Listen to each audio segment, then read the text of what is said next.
Okay, I'm sure there's plenty of people out there who've got a pocket knife, a bit like this one, a bit of a state, as you see, bits missing, etc. The steel itself is actually quite good. This little Whitby, that's not too bad at all. It's not an expensive knife, but it is equally very, very useful.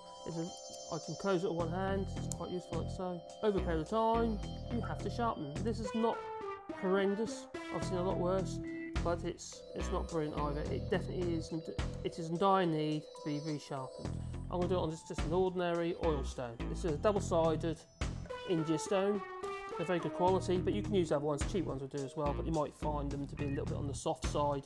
So you have to be a bit careful when you're sharpening curved surfaces because you can damage your Oilstone. In some ways you might be better off with a diamond stone. If that's what you got, you can use that. But instead of using oil, for which I'm using here, you can use water with a diamond sharpening stone. Okay, so basically we have to create a grind. So we're going to start with a coarse stone first. You can get guides to do this, but I don't think it's really necessary. Not for a knife. So effectively I get my angle, figure of 8 motion, and I'll do the flat of the blade, then move on to the angle of the blade. Now you see I'm working in the middle of the stone. Now these stones tend to wear in the middle faster than the end. So sometimes it's a good idea to actually just make some use of the end of the stone. You don't want to end up with a curved stone, especially if you don't have a means of actually flattening the stone. I'm using a nice circular motion. The main thing is maintaining that angle. You know, that is your cutting angle, which needs to be around 30 degrees. If it's much steeper than that, you'll lose the edge so fast. Basically grinding the main angle on the edge. Basically I'm using this coarse stone to grind the angle onto the blade. That will not be the sharpened edge. So you use a little circular motion, figure of 8, you work out to the tip, maintaining the angle. So you've got to have a little bit of control because you don't want to create a round. That's what you don't want. So you locking, you must hold that blade in that fixed position. You see what I'm doing there? My arm is in like almost mechanical. It's become robotic. And using little circular motions, bringing that round to do the curve of the tip of the blade. Now you want to make sure when you're sharpening all the way to the tip. Okay, so that's effectively, that's one side I've done. Hopefully that has made a difference. And I can see the flattening of the areas for which wouldn't grind very well before. And now we're just going to spend a little bit of time doing the flat of the blade as well. You've got to use your own judgment as well. You can see it. Now, as a little tip, it's a good idea to have a pair of ready specs, like you'd use for reading glasses. And if you have a pair about 2.5 times, 3 times, depending on what your eyesight is like. If your eyesight is very good and you don't require glasses, well then you get away with that 2 times. Where that's really useful is you can examine the edge of the blade quite easily. It's almost like having a magnifying glass, yeah? But when you're sitting this close like I am, I'm sitting down at the moment in front of the stone to sharpen my knives, and I can see with the ready specs, and these are mine, these are my ready specs. These are actually not reading, these are actually,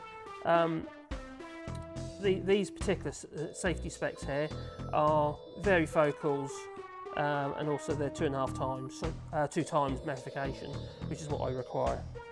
But they allow me to get that little bit closer and I can see exactly what I'm doing, and I can see exactly the difference that I'm making on the edge of that blade. Now you can see there's some damage on the edge of the blade where I've actually sharpened it with a pocket diamond sharpener. That's all very well, but when you're on site you don't have a lot of choice really. It's a good idea to have a stone ready where you can just spend a little time, maybe with a beer or gin and tonic. Run your finger sideways across the blade, not along. If you run along it, you will cut yourself. If you just do this, you can feel it, and if it grabs, the more it grabs, the sharper it is. You can feel the areas of the blade that has or has not got any edge whatsoever. Well, that's actually pretty good, even with this particular stone. So I'm just going to finish that on there, like so. Yeah, that's that. But then I'm going to flip the stone over. This side of the stone is of a much finer grit. So I'm just going to wipe off the excess off the top there, because I don't want the bits of rubbish that are stuck to it to interfere with my sharpening. So here we go, I'll put it on like so. Finish off now on the fine, work mainly on the end of the stone, bring it around to the tip, doing pretty much exactly what I was doing in the first stage. And you can see there's little bits of metal, the colour of the oil's changed into dark, which basically they are the grindings, all the sharpenings. that's certainly doing the job. You've got to try and maintain that mechanical positioning of your body. Like I say, you can get guides to do this, but no two blades are the same. It's okay using a sharpening guide or jig or a rest for something that has a flat edge, like a plane iron or a chisel. But when you've got something that has this curve in it, like so, you have to use a little bit of judgment on your own behalf. You have to think for yourself. Pretty sharp at that point. This side is done. That side I think might need a little bit of work still. So that's it. I'm trying to maintain 30-degree angle.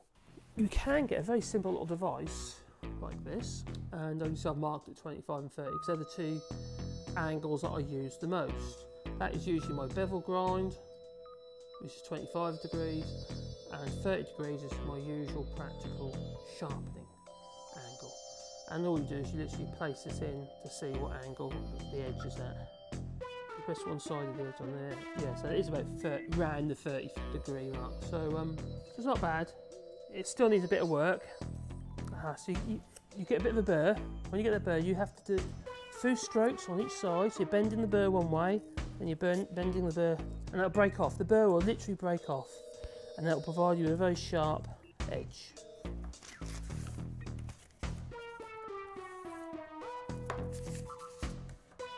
So that's fairly sharp. For a pocket knife, that's not too bad at all.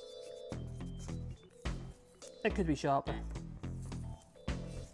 That certainly does the job. So that's how you sharpen your pocket knife using an Oilstone such as this one. This is the other way you can, as you see, I'm using the palm of my hand. Some people think I'm mad, but I've been doing it all my life and I haven't had an issue yet, and I'm still here. I'm stroke them one way, then the other, like that. You do it very quickly.